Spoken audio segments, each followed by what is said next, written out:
Fala São Paulinos, tricolores de todo o Brasil. Vamos lá para o segundo vídeo do dia. O primeiro vídeo do dia a gente falou da contratação do André Silva, que São Paulo não pode vacilar. Tá faltando só o acordo mesmo sobre o parcelamento, mas o jogador quer jogar no São Paulo, praticamente tudo certo. Falamos também do Dorival aí, que andou pisando na bola mais uma vez. E do Rames aí voltando com tudo, com vontade de jogar. Como eu tinha dito mais cedo, o vídeo de agora é sobre o Carpini, né? Para muitos torcedores, inclusive para mim, o trabalho do Carpini já é muito contestado, tá? E eu vou trazer aqui alguns pontos para a gente pensar junto nisso, né? O Carpini, antes quando o nome dele estava sendo veiculado para ser como treinador do São Paulo, a gente sabia que era um treinador novo, né? Que era muito incerto e tudo, mas eu confesso para vocês que eu gostei e apoiei o nome. Até porque a gente teve uma experiência com o Diniz, que apesar de sair da maneira como saiu, ter tido diversos erros, de insistir com o jogador até o final, mas o Diniz conseguiu fazer o São Paulo jogar bem ali em um curto período. Então, eu tinha em mente o Carpini já pegando um time do Dorival, já pronto, seria mais fácil, né? Até porque o Dorival começou isto zero, o Diniz também começou isto zero. Então acredito que para o Carpini seria mais fácil. E o Carpini até começou bem, né? Mas veio se perdendo. O Muricy deu uma declaração quando falaram sobre o desempenho do treinador, que ele falou que treinador é resultado.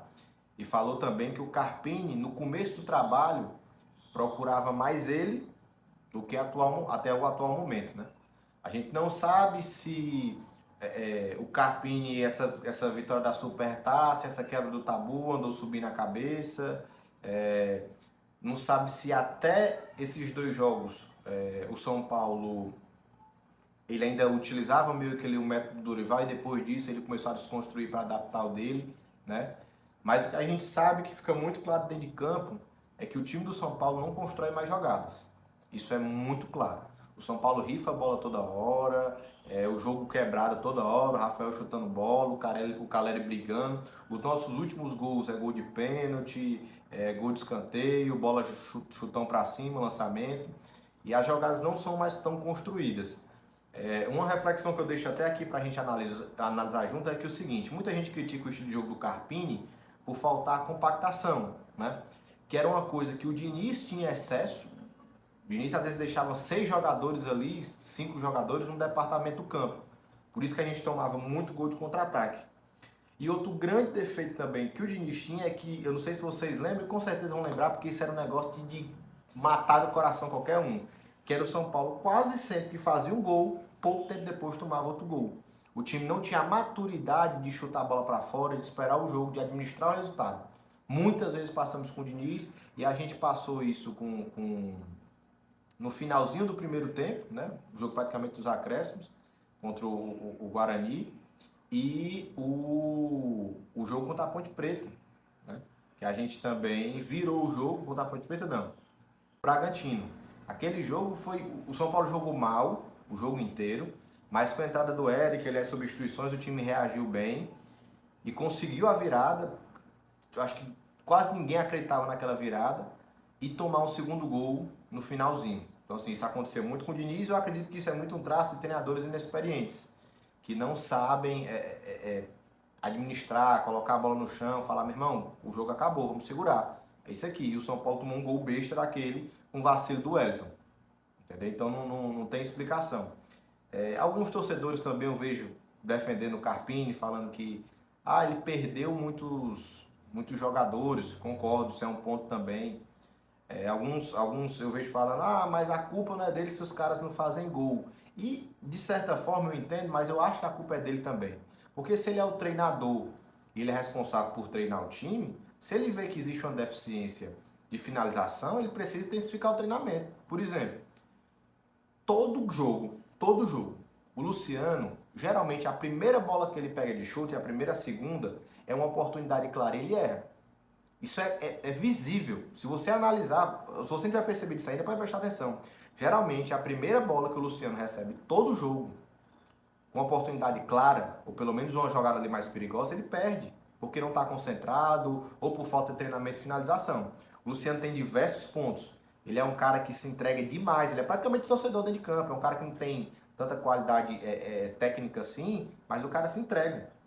Só que o Luciano tem esse problema e cabe ao treinador enxergar isso. Como também cabe ao Carpini achar qual é o melhor local para o Luciano. O Luciano não é meia, definitivamente ele não é meia.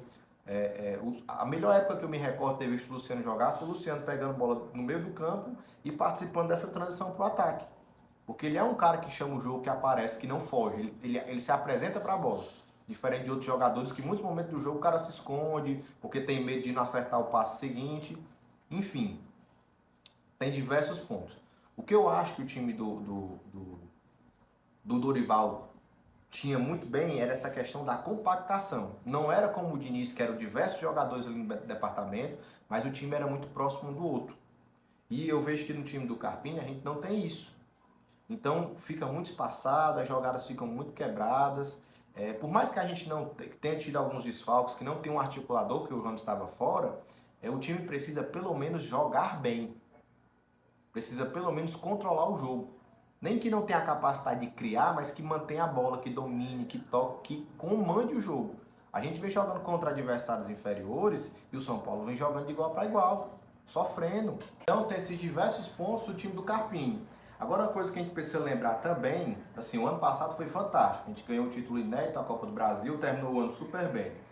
Só que é uma característica do São Paulo não jogar bem todos os jogos. O time do Dorival era infinitamente mais organizado que o time do Carpini, concordo. Só que o São Paulo também não jogava jogos tão convincentes. O São Paulo jogava muito bem jogos grandes. E eu acho que isso é muito devido ao fator que a gente tinha diversos jogadores ano passado, praticamente no melhor momento da carreira. O Caio Paulista nunca jogou na carreira dele o que ele jogou no São Paulo no ano passado. Foi crucial em alguns momentos. O Elton Rato também, praticamente decisivo em diversos jogos.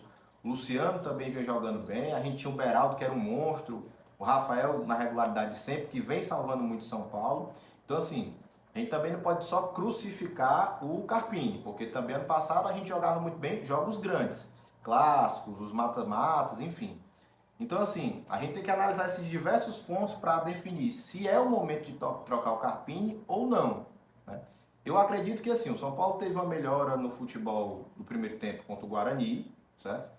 Mas, principalmente depois dessa declaração do Muricy, fica muito claro que eu acho que o Carpini precisa ouvir mais o Muricy. Ele deixou bem claro que no início o Carpini procurava muito mais ele para ter direcionamento, enfim, e agora já não faz tanto isso. Coincidentemente, o desempenho da equipe caiu drasticamente. Né? E o nosso elenco é melhor do que o do ano passado. O São Paulo contratou super bem. A gente tem um reserva para o Elton Rato, que é o Eric, que é um cara também fantástico, é um estilo de jogo diferente. Eu acho o Elton Rato mais completo, pelas viradas de jogo, por bater falta, por cruzar melhor, mas o Elton é uma baita de uma opção. O Ferreirinha também, pelo lado esquerdo, tem identificação com o clube, ainda não apresentou o que o Eric vem apresentando, mas eu acredito que é um excelente jogador para a segunda etapa, para colocar, para fazer fumaça, até porque o nosso jogador que tem esse fator de desequilíbrio, que é o Lucas, não vai aguentar jogar todos os jogos 90 minutos, então tem o Ferreirinha e o Eric ali para dividir essas jogadas mais ofensivas é importante também. O Bobadilha, um volante excepcional, que eu acho que o São Paulo já tinha pensado nessa contratação para uma possível perca do Pablo Maia, né? O Luiz Gustavo também pensa nisso, mas acho que o Luiz Gustavo, a intenção do São Paulo foi mais um coringa. Caso não achasse um zagueiro para a posição do Beraldo, né, um canhoto, colocar o Luiz Gustavo lá, que é um canhoto e já atuou na zaga. Né? Mas a gente tem que analisar esses diversos fatores. Eu, como São Paulino, sempre vou apoiar o time, né? Mas eu acredito que é muito difícil, precisariam acontecer diversas coisas fora da curva para que esse time com o Carpini engrenasse. Mas a gente sabe como é que é o futebol, tanto que a gente não é treinador, a gente é torcedor. Muitas vezes tem coisas que a gente critica, que não quer que faça e faz e dá certo. Que cabe a gente como torcedor é torcer e apoiar o time sempre. Quem mora em São Paulo, lotar estádio, a gente quer de longe acompanhar o time, postar, motivar, dar audiência, porque a gente sabe que a grande mídia, eu não vou dizer que é contra o São Paulo, mas parece que se incomoda quando o São Paulo começa a alçar coisas maiores, a ganhar títulos maiores, a gente percebe pelos comentários, são poucos. Esse movimento que a mídia alternativa teve de crescer com os canais, isso fortaleceu muito, né? juntamente também com o trabalho da nossa torcida, que é fantástico. E o São Paulo meio que vai se reerguendo com as suas próprias mãos, com os torcedores que têm os seus canais, os Instagrams, com a torcida independente, um trabalho fantástico que vem sendo feito, o próprio clube com a presidência se reerguendo, sozinho, sem apoio de mídia, sem ninguém para passar pano. O próprio clube, como sempre foi grande, nunca precisou de ninguém que não fosse a sua própria estrutura, a sua própria torcida, que é isso que faz o São Paulo ser o maior clube do Brasil. Nós nunca fomos rebaixados, o nosso estado é próprio, as grandes fases do São Paulo, o São Paulo não tinha dinheiro de patrocinador injetado como o Palmeiras, os melhores momentos da história dele, ele viveu quando tinha agora a Crefisa, a Parmalat. Então o São Paulo é o único clube grande, que nunca...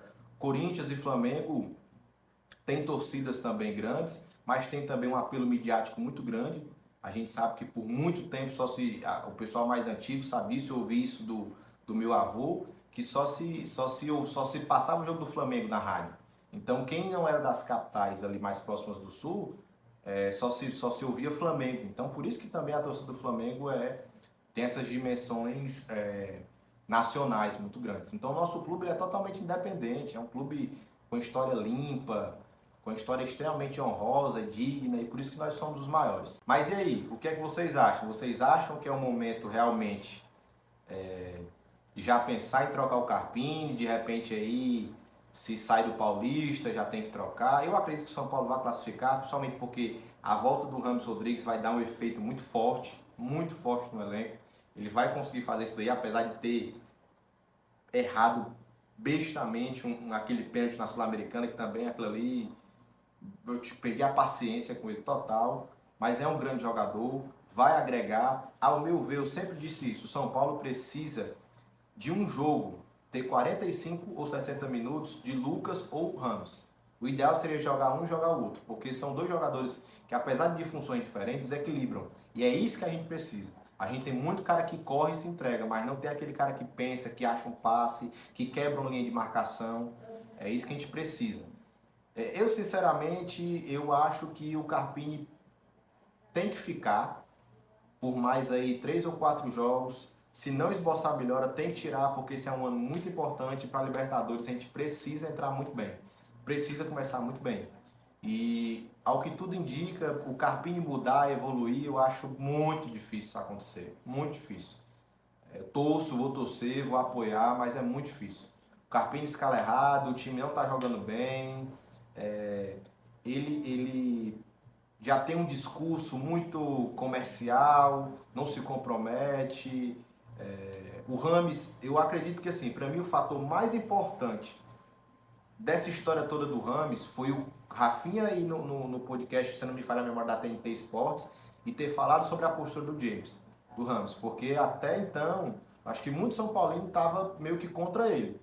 E na verdade, eu acho que só o que ele queria foi o que eu falei no jogo mais cedo. Ele queria um combinado de que a régua para medir se ele ia jogar ou não fosse intensidade física e sim a qualidade dele técnica. Então acho que o São Paulo alinhou isso, ele vai jogar agora. A diretoria teve que intervir nisso aí, provavelmente. A diretoria, eu falo Muricy, Casares, enfim. Mas vamos torcer para que o São Paulo continue bem.